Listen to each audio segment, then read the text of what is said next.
Hello, and welcome to Recapping with Delora and Ashley. Please follow us on Instagram, Facebook, and Twitter at Recapping Podcast. Also, rate, review, and subscribe to our show on your favorite podcast platform. We're on all the things. We want to hear your thoughts on the movies and shows we review. Leave us a comment on Apple Podcasts or our YouTube channel, and we will read them during the show. Or reach out to us on social media. We love talking all things entertainment and pop culture with you. Thank you guys so much for listening. Thank you. Well, hello, Miss Delora. How are you today? I'm great. How about yourself? I'm good. I'm rested. I'm rejuvenated. I went to my first women's retreat. Thank you so much to Miss Tavia Sumter and Women of Excellence for hosting me and my mom and the other fabulous ladies that we got a chance to be with. We got some massages, got some facials, had some workshops, had a personal chef. You know, it was all the things. So wow, it was a good time.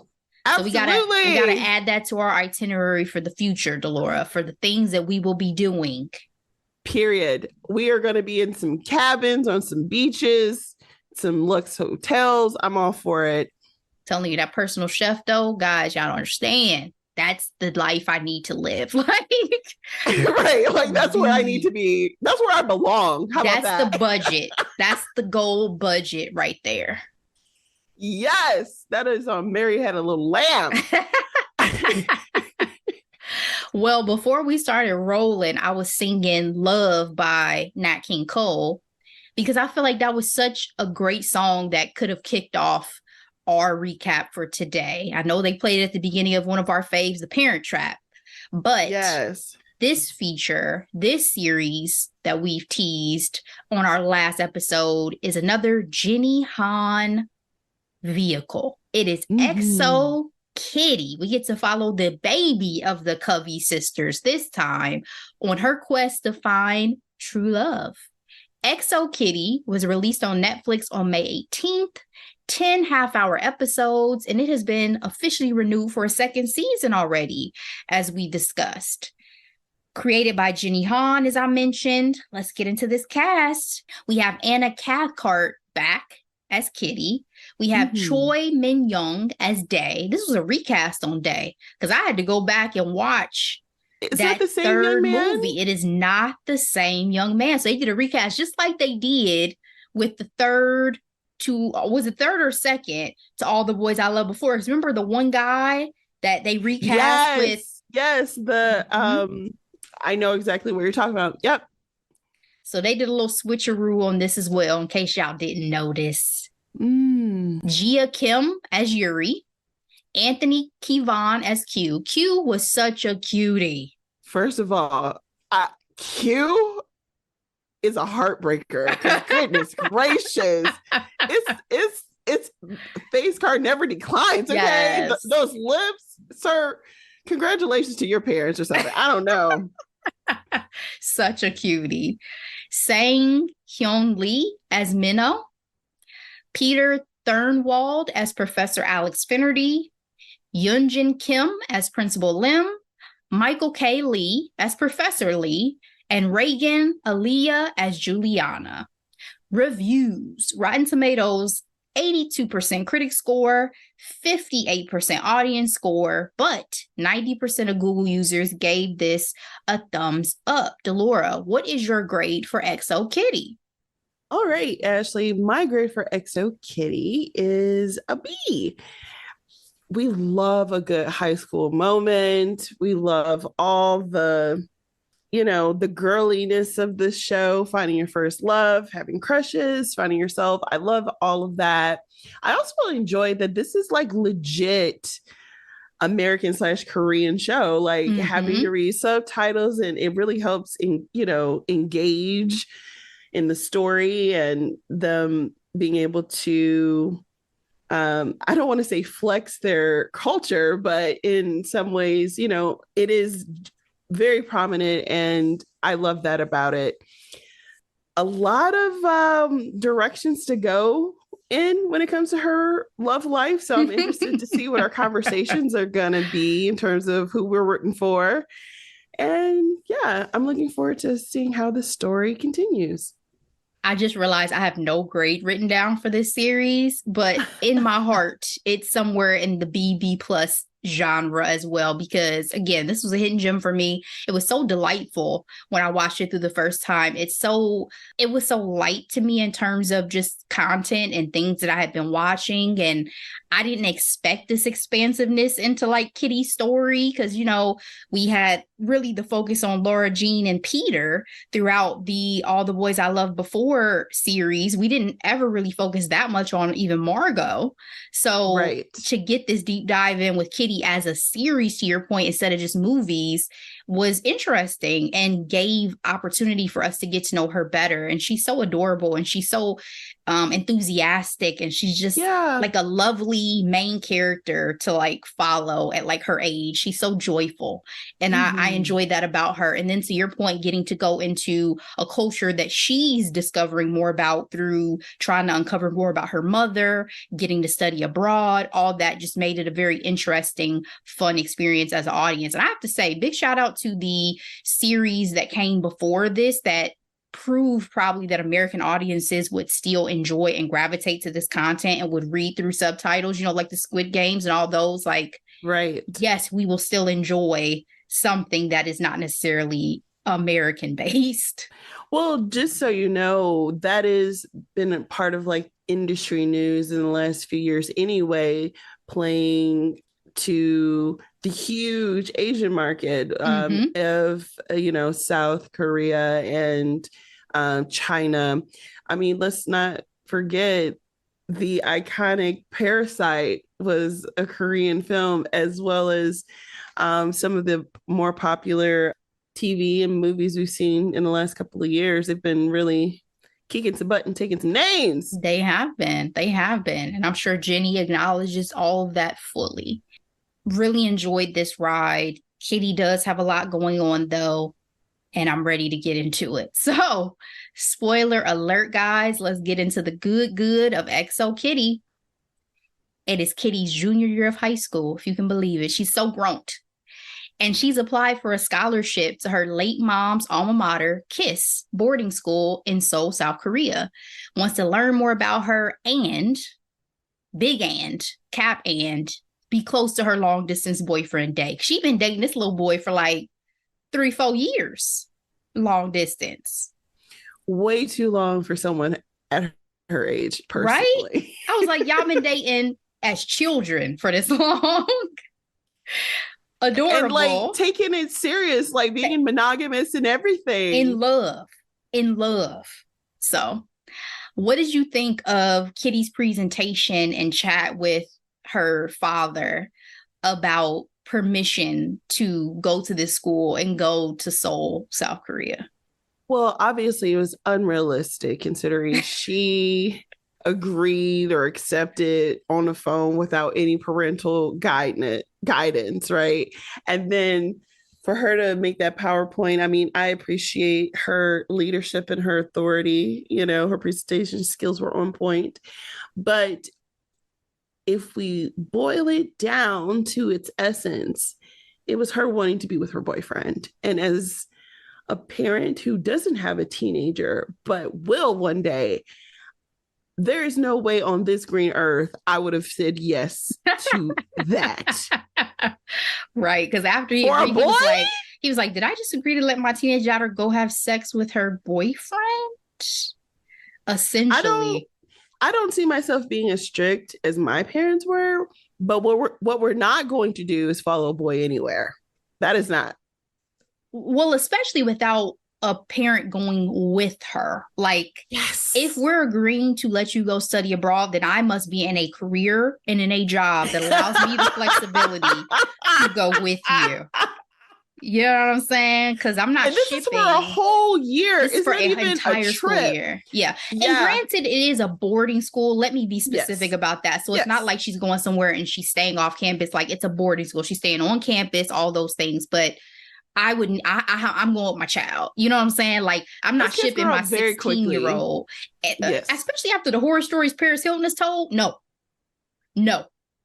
So, you know what I'm saying? Like, no. So I'm not shipping my 16-year-old child off to a foreign country to figure it out. Like, that's not happening. And to your point, yes, it's TV. So of course they said yes.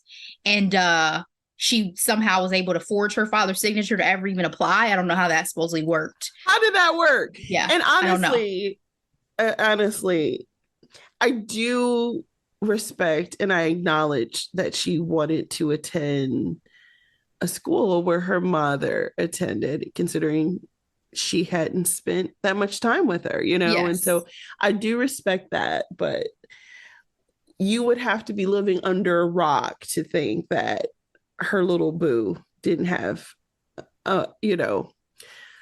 major merit in her wanting to go. Speaking of young love, were you happy to hear that Laura Jean and Peter are still together despite the distance between them that we saw at the end of To All the Boys I Loved Before trilogy? Because Laura Jean had decided to go to school in New York and Peter was staying in California. Of course. Do your thing. Don't up in your life for a boy. That is just my cardinal rule. And again, not to say that a person could not be worth it. I am not saying that, but I just think it's very important for young women to explore their full potential before being locked down. For sure. You just never know what's going to happen in life and what opportunities will come from trying new things and making connections and all of that. So you never know. And maybe Peter's going to relocate to New York as well after he's done in college. You never know. But I was super excited because I didn't know, it was left mysterious as to whether or not those crazy kids would make it. So I was happy to hear for sure that they're still together. So Kitty could have called Day and told him, hey, listen, I made it. I'm coming. I'll be there soon. Nope. She decides she wants to surprise this boy, when she gets there. And so he has no idea that she got into the school or that she's come into Seoul. And unfortunately, her surprise did not go exactly as planned because she pops up at the little welcome party and Day has a whole girlfriend named Yuri. Same girl who had given Kitty a ride earlier that day after her driver hit her in the street. Side note, I love how Kitty overslept for the welcome party, but still had time for her full beauty routine. Did you notice that? I'm like, so you even got time to watch YouTube tutorials, even though you overslept your alarm? Of course. That's the beauty of rom-coms. Yes. Everyone lives in the most adorable apartments with the fabulous wardrobe, but in realistic terms, jobs that don't pay sugar honey iced tea, right? Or you're a prostitute and a multimillionaire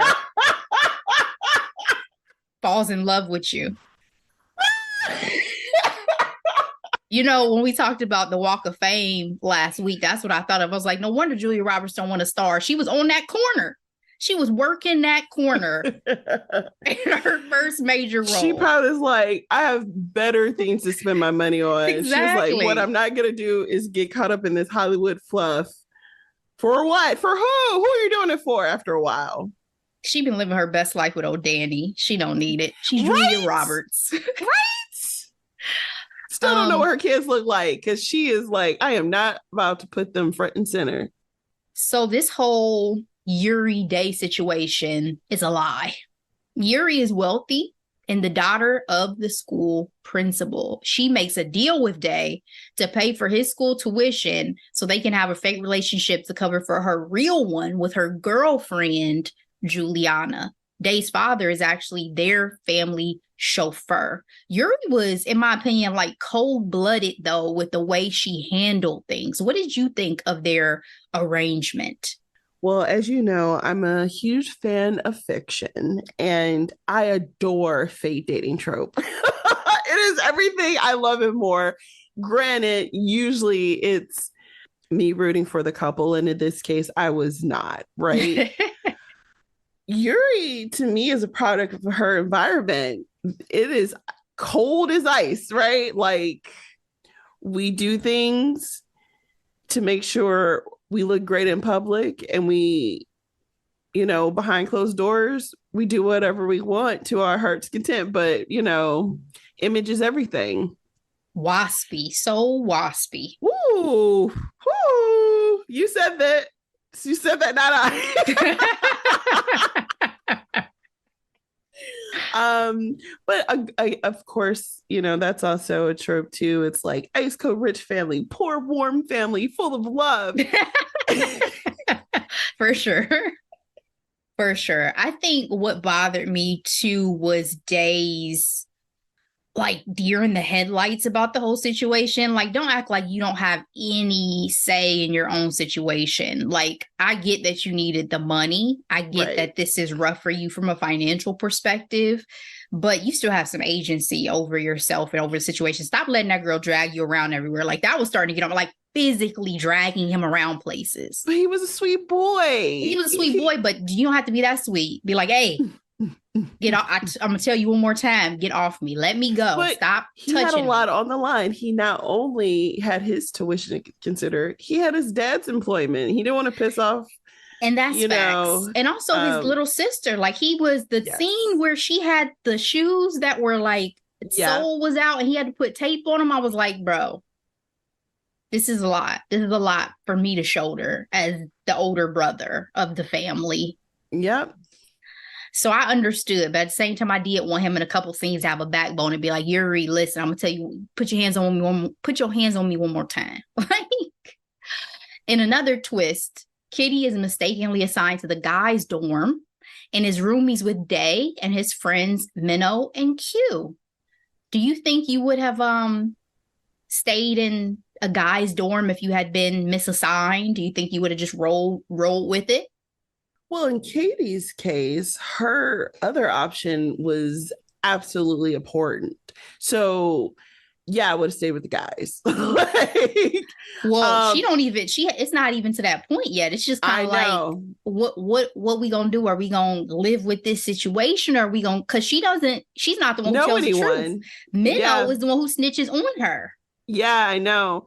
That's a great question. I mean, I don't know. I think that's what made the show fun. So in the situation of entertainment, yeah, I would have stayed. And they seem fairly clean. So why not? Teenage girl me, I'm not getting reassigned.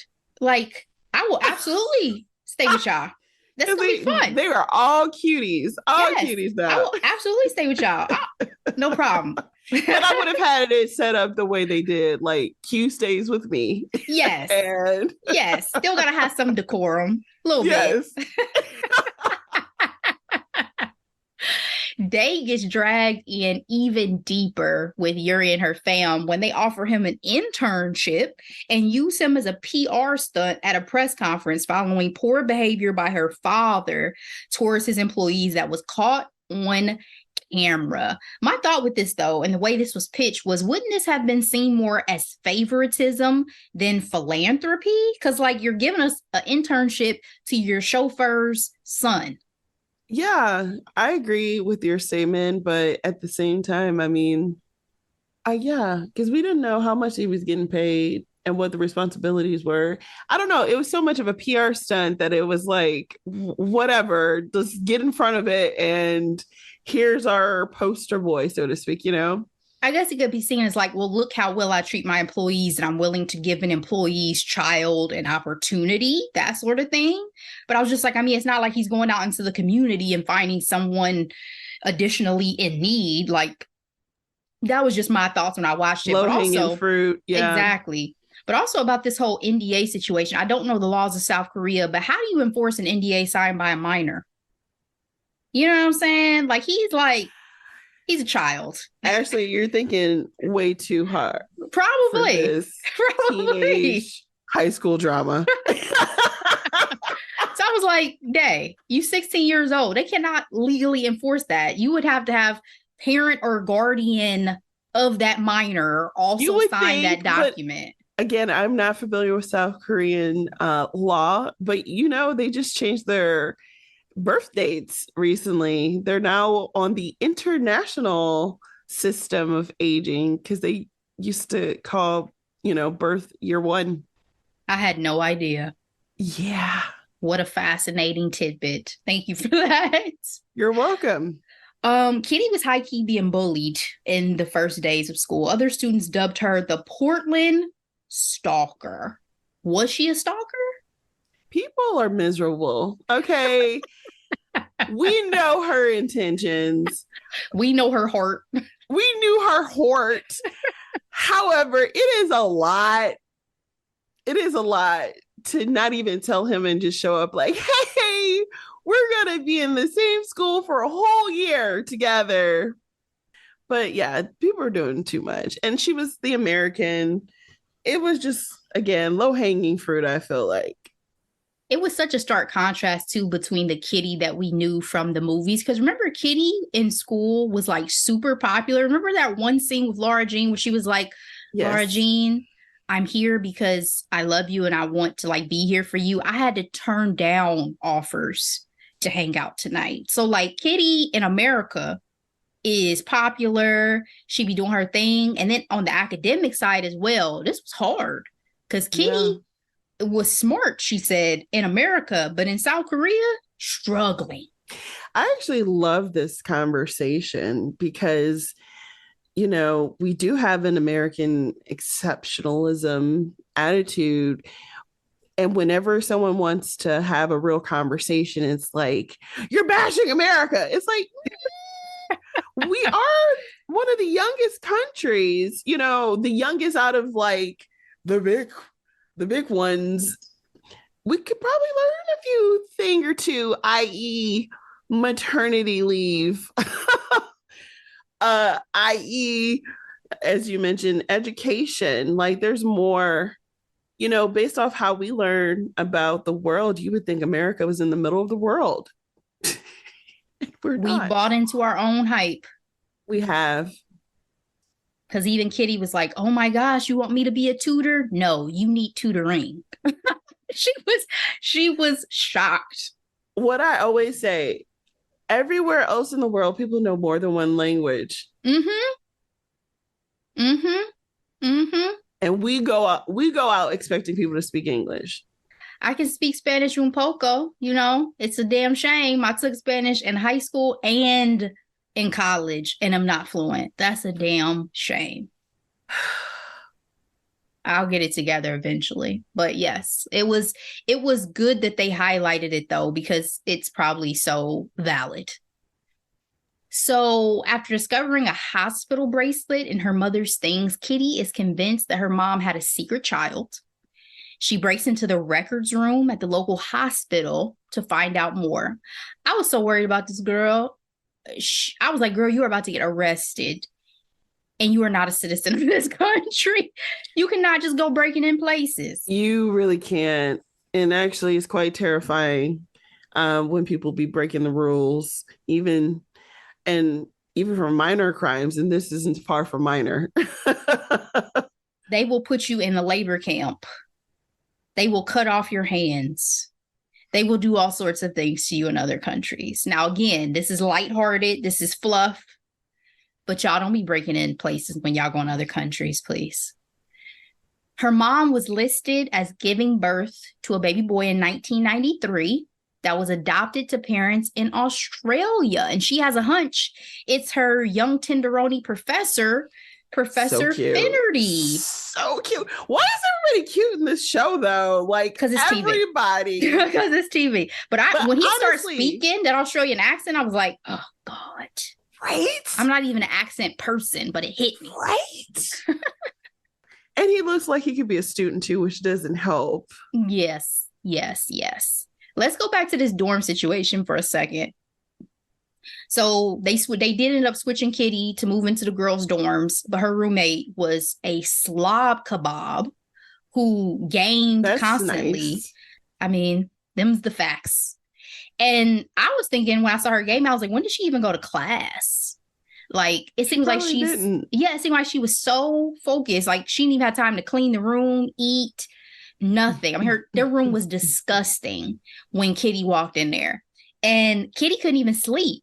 The final straw was Minho discovering that her roommate had filmed her sleeping and put it on some random website. She moved back in against school rules with the guys. But I want to talk about this because I feel like it was the adults that completely failed her in this situation. Absolutely. Yeah, with the initial mix up, her surname is like traditionally male. So that's how she got assigned in the first place. But I agree. No one thought they could step up. And all you could tell me is there's no more room at the end, so to speak. Like, yeah, no, thank you. I need for y'all to do something. At least confront this young lady.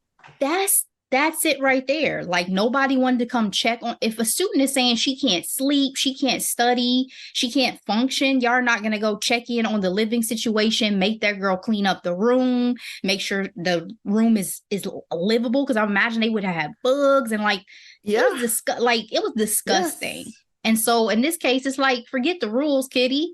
No one blames you for going and moving back into a livable situation. Halfway through the season, it's Chuseok, essentially Korean Thanksgiving. We got to see a kinder side to Minho, who had been not nice to Kitty. I mean, he had really been like her enemy. He actually helped her by cooking for a Friendsgiving that Kitty decided to do. That was about to be a disaster, by the way. That whole grocery store scene, I was like, what you got to do with all these fish? What you said, Google and a positive attitude.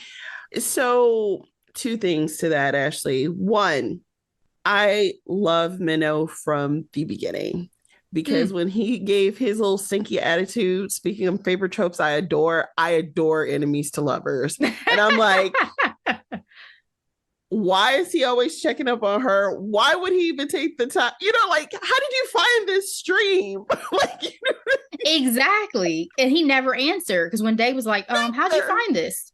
and then when he took the time to cook the entire dinner, I was like, oh yeah, he's falling. But you know what's funny? I agree with her for a minute. Like, how does he know how to cook? And I was like, he's on his own so much. Of course he learned how to cook. And then, you know, he's the type of person that you know, you can't judge a book by its cover, right? Like, that whole cold exterior is to protect him because he's living with his mom who's been hurt, you know, parents divorced or what have you. First of all, she looked like she could be his sister. Let's get that out the way. And the other point I was going to say is Kitty, while watching this, especially after she said that thing about a positive attitude, was like, oh, Emily in Paris is the blueprint to this freaking show. That is such a good comparison. Even when the sky is falling, you put your heels on and you put a smile on your face and you make it work. American can-do attitude. You're in a foreign country and you apparently are catnip to the people that are around you because everybody wants you for some reason. Ooh, Emily. Y'all go back and listen to those recaps. We did season 1 and season 2. Baffling at a certain point. Baffling. Let's be real. That's why certain people have that whole main character energy, because they watch things like that and then it becomes their personality, right? Of thinking this all is mine. This world is mine because, you know, whatever. I'm not going to go too deep. Anyway.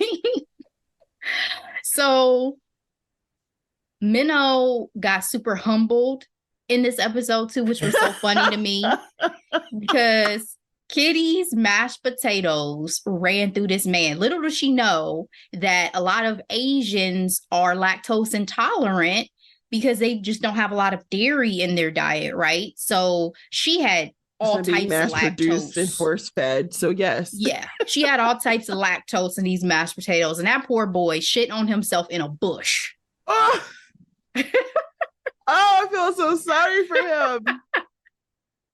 But so humbling because he thinks he is a superstar. Like the way the little girls fall over him at school and stuff, and he just chuckles and, you know, looks to the side and, you know, about to go on this date with the up and coming star, I forget, actress, singer, whatever she was. K-pop and training. Like they still do the training thing in their music industry. So yeah. I thought he was a K-pop star. I was like, is he somebody? Like, I need to know because he is definitely swaggy. He is, but like I said, that humble pie he ate was actually very satisfying to me. I got some good chuckles. She was like, "Poopy baby, is that you?"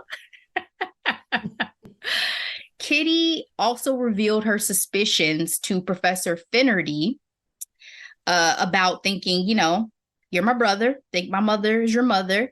And he reveals to her that he knows for sure that Professor Lee is his biological father. That's why he came to Kiss in the first place. And also a part of this Chuseok episode, Yuri, who I had been on the fence about, because again, I didn't like the way she had been acting and treating Day and all that. It seemed like she was making nice with him and his family. And then she hijacks a gift from Kitty to him. So she was back on my shit list for that. She is what we call a morally gray character, right? Like she's definitely does what she needs to do. She's definitely always operating out of her own self-interest, and that bothers me. And that's most villains. Very true. Very true. Complicated though, because she's a child and because she is also being suppressed with her truth, right? And so gray. There is a lot of gray. This actress is 30 years old in real life. I believe it, because how many shows and things have we watched over the years where you got the main characters who are playing high schoolers and they're 35 years old? I mean, you have the one lady who doesn't age. Beyonce's now half stepsister. Lawson, Bianca, who's been playing a teenager for like 30 years and still looks phenomenal. Okay. Exactly. And she's in her 40s now. Yes. She was playing a teenager still on Pretty Little Liars. Okay. It's crazy. Kitty's love life gets more complicated when Minnow, to your point, you called it, developed feelings. He was having sex dreams about her. And then she starts crushing on Yuri. And in a strange twist, in case y'all didn't know, these two actors are real life siblings. Who? Yuri and Minnow are siblings in real life. They are brother and sister. They have different names. Okay. There was a video on Instagram with them talking about it and the fact that there was like scenes where they were uncomfortable because the other one was there and all that sort of thing. I love that. Yeah, it was interesting. What did you think about these new developments in Kitty's love life? I think it's fascinating. I think the show is geared to Generation Z. We all know that there is an openness to this next generation when it comes to conversations of sexuality and identity and exploring new things. And so for me, I was here for Minnow. I was not expecting the Yuri thing, but again, Yuri must also exude this this essence that attracts people to her. So and Kitty is out here still finding herself. So yeah, she's a teen. She's discovering new things about herself, but also she got to see Yuri in her element, right? Because Yuri's out here DJing, living her best life. Even though I have to say that dance break number that she and her friends did, that didn't was underwhelming. That agreed. I was like, of all the teen movies and shows we've seen of like a good dance break, I see it now. Their siblings, they're so cute. Yes, girl. They're like, go back to the feed of the promotion for the show, and there was an interview between the two of them, and they were talking about how uncomfortable certain things were because they had to be like around for each other's like love scenes and stuff. And that's when I realized, I was like, okay, this is weird. But it's a whole article on Teen Vogue, you guys. It says EXO Kitties, Minnow and Yuri are real life siblings. So yeah. May 18, 2023. So very cool. I wouldn't lie to y'all. I wouldn't lie to y'all. No. I wouldn't say that. But it's just, they have their picture side by side. And for whatever reason, I couldn't remember, from the show. And wow. After sneaking into Professor Lee's house during detention to grab the yearbook from her mom's time at KISS, Kitty discovers it was actually Principal Lim, Yuri's mom, who had a baby with Professor Lee and is Professor Finnerty's bio mom, which explains why the principal had been so secretive about knowing Kitty's mom. Because remember when Kitty first showed up to school, she was like, hey, I think you knew my mom, X, Y, and Z. And she acted like she barely knew her. Like she's been acting so weird about the whole situation. And it was because she used her mom's name as her cover when she went to the hospital. I still think, did they have a falling out or something? Because it just seemed like I would have expected a little bit more of a warm reception. You know what I mean? I feel like it's kind of left in the air as to what happened. Obviously, they may have been leaving some room for more revelations that come up in season 2. But I get the feeling that there was a lot that mom was probably holding because she had this huge secret that she just didn't want to get out. So maybe if she felt like if she told Kitty, oh, yeah, I know your mom well and this and that, then there could be a digging deeper type of situation. And that secret has been something she has kept silent for a very long time. So she is very good at keeping things shut. Exactly. Very close to the chest. Yuri also had joined in on the shenanigans because she was hoping to find some dirt on her mom, let's be honest. And she ended up discovering her mom was responsible for getting her girlfriend, Juliana, sent away. Again, it says a lot about that family. One, on how Yuri reacted to that viral video of her father. And she laughs like, yes. What? And then when she wanted to find out, quote unquote, the truth, is to use for ammo. What? She said, I want to take her down. What type of family dynamic is that? Is this secession? A little bit.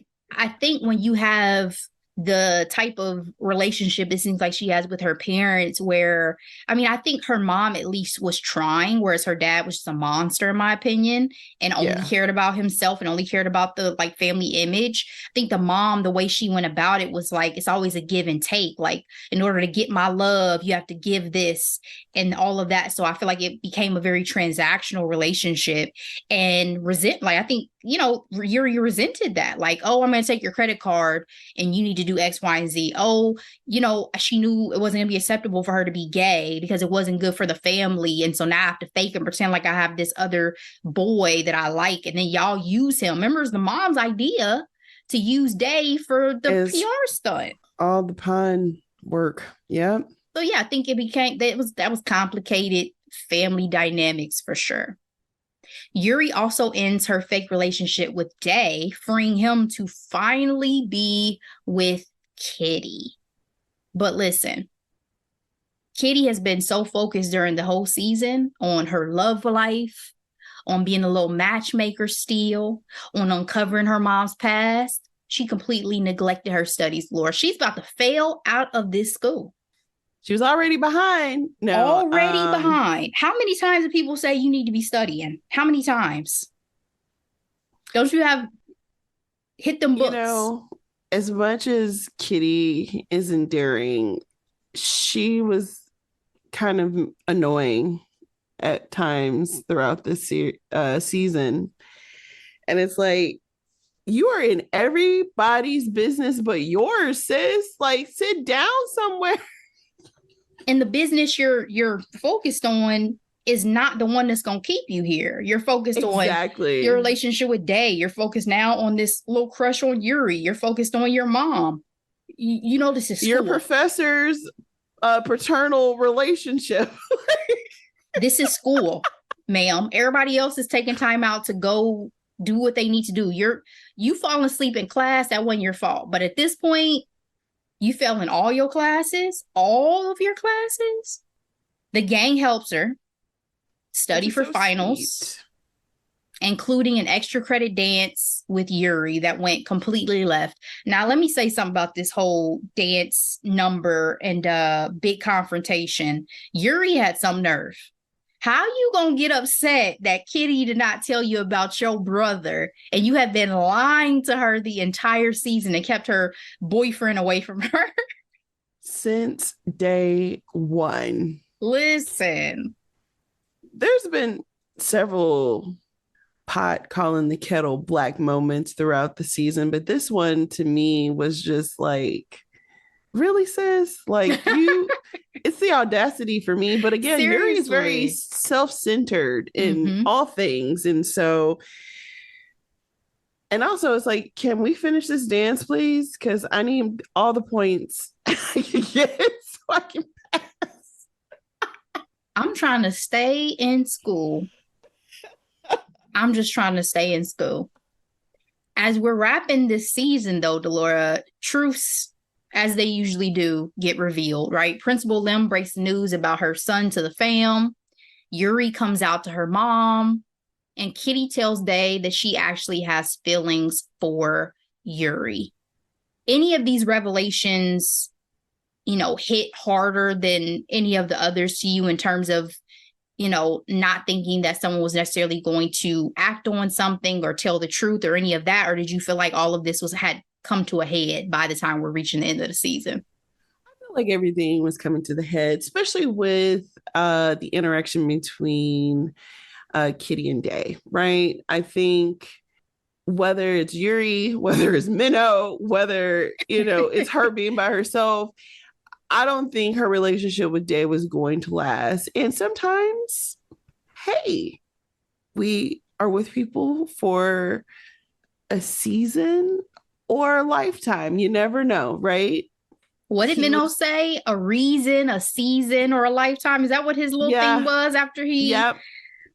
And then with the awkward family reunion, I want to know if there's still sparks going on between Professor Lee and the principal, because it's not every day you hire your baby daddy. You know what I mean?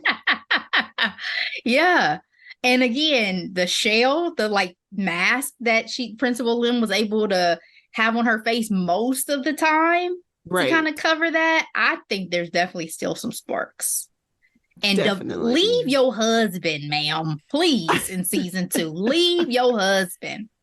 The way he was talking to her and belittling her. It's like, why? But knowing her, she probably got with him because she probably felt like, he's strict, he's contained, it's very transactional, right? As you mentioned previously. And so she probably expected from him. It could be a cultural thing as well.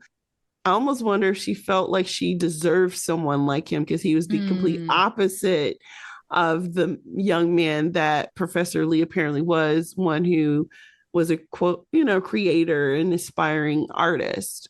Or that was who her parents liked for her, or any number of things could have been the case when they first got married. Or he could have been a different man. And this is who he has turned into over time. Divorce that man, please. I have no, I can't give him anything. Let him go. Not a thing. Let him go. But I do hope that they're able, at first I was worried that Professor Finnerty was really gonna go back to Australia and that family dynamic was never going to get a chance to form. Yeah. But I don't blame him though, because it was like climbing Everest, trying to find answers, and you get close and then you get turned around. And the way she played him was not okay. Well, even Professor Lee, when he was trying to get to know Professor Lee, and Professor Lee is like, see, this is why I never had children. You know what I'm saying? You just getting shot down, pow, pow, from both sides. Poor thing. Yeah. So at least, if nothing else, if nothing else, Yuri being completely innocent in it would have probably tried to, once she found out, have a relationship with him. But now it seems like hopefully the 4 of them will be able to, figure things out and have some type of a relationship and dynamic. To the Kitty and Day situation, bruh, I don't know. I think because they had been together for so long, I felt like I never got to know them as a couple for real. We had a little bit of time, but it was always overshadowed by this. Okay, Lisa and Lawrence. And that's how I feel. we loved when we finally in Insecure got a chance to really see them together. And it's like in their element. Yeah, I think we would have rooted for Kitty and Day maybe if we had gotten a chance to really see them together, happy, and not had this whole Yuri situation in the middle of it. Right. But I don't want Kitty to be suppressed in love and who she truly is and exploring that either. So if Day is not that person for you, then yeah, you're just gonna have to let him go. And that was a great love for you as a child. And, you know, we all move on as an audience and it is what it is. But unfortunately, you know, as we're wrapping the season 2, it doesn't seem like she's going to end up being with Yuri because Yuri's still focused on Juliana coming back and Juliana coming back from being in London and all of that. So but the jealousy was creeping in. She did the utmost for her, though, to get her in touch with Juliana, above and beyond. Yeah, that's true. Let's talk about Florian real quick, Q's boyfriend. So they had a whole little cute relationship throughout this season. Yes. Little French accent, cutie. But Florian was also distracted by their relationship, and his parents are in the midst of a contentious divorce. So he cheats during finals to keep his grades up so he doesn't get pulled out of school, stealing the top spot from Day, which jeopardizes his housing scholarship, like his room and board scholarship. Do you feel like Q, because Q was kind of already feeling some type of way, like ethically about it, but do you think that Q should do something more now that he knows that there are actually consequences to Florian cheating for his friend? Ooh, I don't know if I should use the Negro spiritual. They ain't got nothing to do with me, right? Like, I don't know. It's a tough call. Yes, he could be a whistleblower and then, you know, face the consequences of his personal life and his potential first love, or he can go on and have the guilty conscience of knowing what really happened. I think it's just a character decision that cute little Q is gonna have to make, and I don't feel like making it for him, so I don't know. Girl, he is in between a rock and a hard place in this situation for me. Like, you love Florian, but Day is your guy. Like, that's one of your best friends. Bros before hoes, you know? That's tough. Well, I think we're gonna have to wait to see how this gets resolved in season 2. Poor Q. So Miss Kitty ends up passing her finals, but she still gets expelled from KISS for violating them school rules by living in the boys' dorm. But another little caveat, another little thing thrown in at the end of the season, right? Good old Minnow is sitting right next to her for that trip back to LA. And Delora, this man tells her, I think I've fallen in love with you. Maybe a little bit. Maybe a lot. I love everything about this. Everything. Delora, where is your loyalty? Team Minnow. Delora, all the way. Where is your loyalty? She just broke up with Day, his best friend as well. Where is you don't feel like he should be loyal to Day and be like, hey, at least I'll let this breathe? Team Minnow.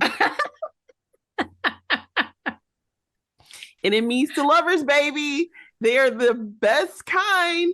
I love it. I love it.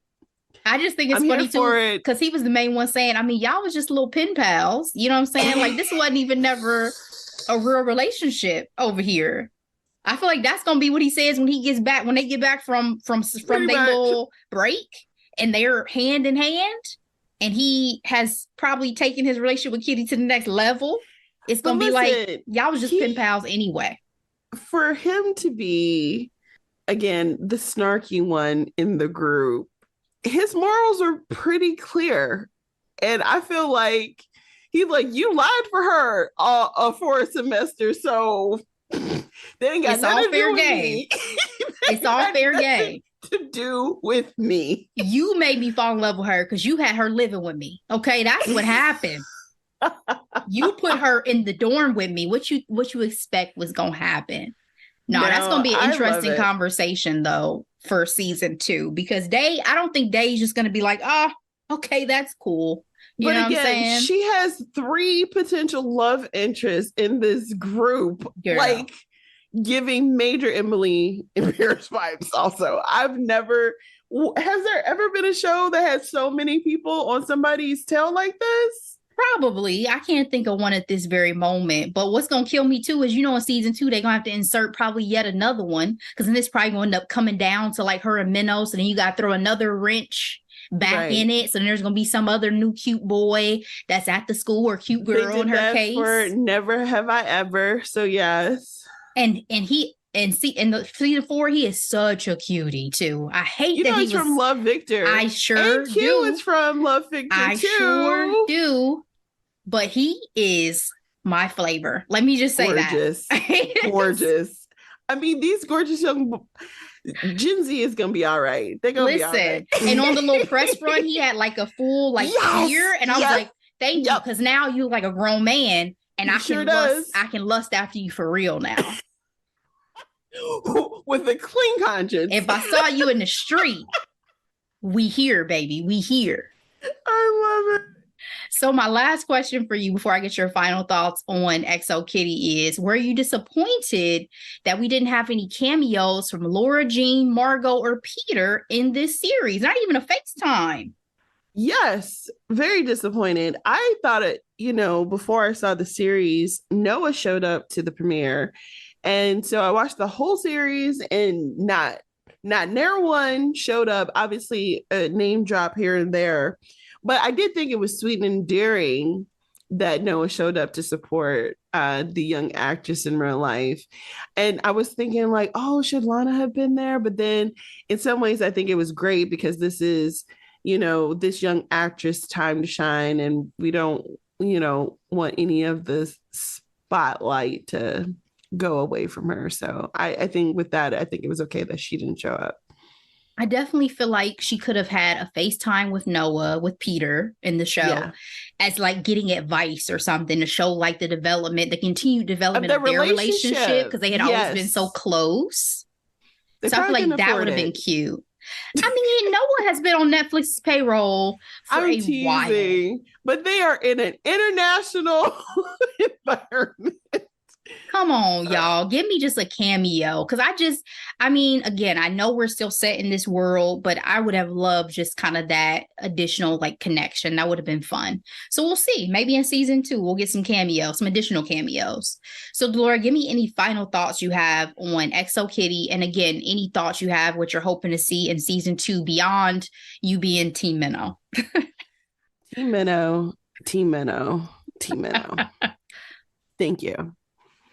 That's it for your final thoughts? It really is. Well, y'all heard it here, okay?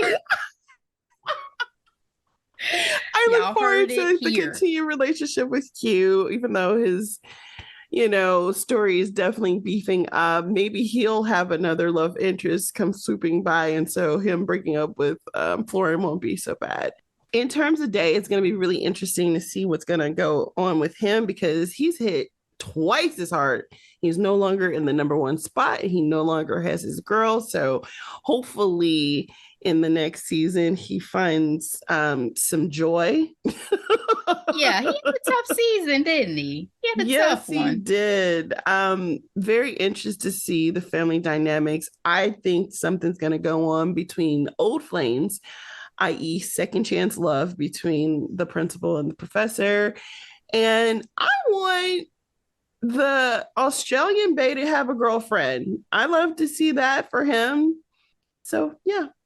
I feel like they're going to bring in someone to be like a teacher or something as his love interest. Kind of like what they did with Never Have I Ever. I know we're using that again, but I feel like that's what the type of situation is going to be. But I really have, or a counselor or something. I don't know. Yes, but definitely working at school. Yeah, because you don't have much of a social life probably like that outside of that.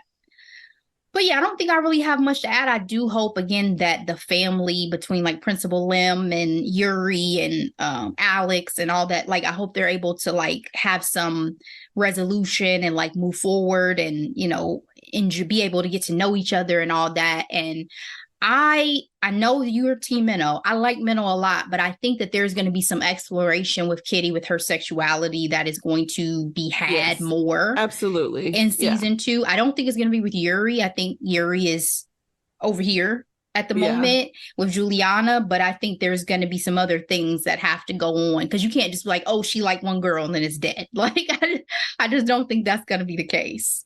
So, but to your point, you know, that pivotal conversation she had with her dad, it's like, is she bi? Is she pansexual? Like, is she, you know, attracted to the energy? She's figuring it out. Yeah, she's figuring it out for herself. With that being said, it could, you know, be someone else, but I don't know. It should be interesting, but Team NO. All right, guys. Well, thank you so much for sticking with us for this recap of XO Kitty. Let us know if you guys have any thoughts. Let us know. I'm going to do a post to see whose team you're on in terms of the love life of our main character. So excited for season 2 for sure. Looking forward to following this and seeing what happens. And that's about it, Delora. Let's go ahead and get into these hidden gems for the week. What you got? All right, Ashley, I have 2 hidden gems. So the first one is a Disney Plus series. It's called Pretty Freakin' Scary. It premiered earlier this month.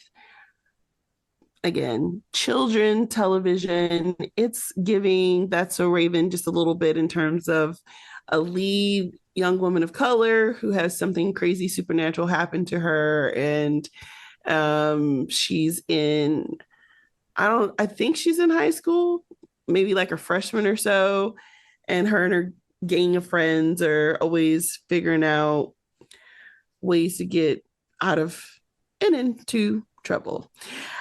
My daughter and I binged it very quickly. There are more episodes to come. We binged the first 7 episodes. I guess the next episode 8 is going to be available on July 7th, but it's fun and it's full of, you know, kids of color, and the subject matter is kind of heavy because the girl, quote, falls into a manhole, but she technically doesn't die, but she has a deal with the Grim Reaper. So it's kind of insane, the premise, but it still is a fun show. I don't know how to explain it. I love crazy supernatural type of shows, and this is one of them. So Pretty Freakin' Scary. That's the name of the show. My second hidden gem is music. So it is a rapping duo named Flyana Boss, and they currently have this song that's pretty popular on social media called You Wish. It is a bop.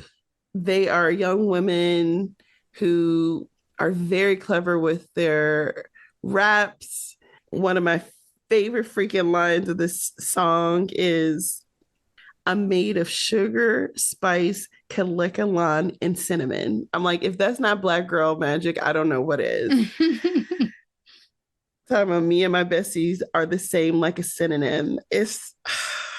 I love it, love it, love it. And essentially they're saying, you can never, never, never, ever get like me. I love it. So I'm looking forward to seeing more from them. And yeah, Ashley, what are your hidden gems? I just have one for this week, guys. It is a movie that I stumbled on Peacock called Polite Society. Stars one of our Umbrella Academy alums, actually. This film focuses on a teenager named Rhea who believes she must save her sister Lena from her upcoming wedding. I thought I knew what this film was going to be when I started it, and I was so wrong. There are so many twists and turns. Rhea is this aspiring stunt woman, and her sister is an artist and kindred spirit in terms of, you know, thinking outside the box and outside the lines of, you know, being women and there's in society and all these things of what they should do, whatever, getting married off, all of that. But it definitely took a turn, and I was thoroughly entertained by it. It was very like love it, caper type and kidnappings and all sorts of shenanigans. So it was just a pleasant surprise of a film. So that is Polite Society on Peacock. And that is it that is all, guys. Thank you for sticking with us. We are taking a break for the holiday and for Delora to thoroughly enjoy her birthday festivities. And we will be back the week after with more with our headlines and hot topics and all of that good stuff. So we will see you guys then. Have a great time, no matter what you choose to do. If you choose to celebrate, because I know not all of us do these days. So live y'all best lives. Love y'all. Bye.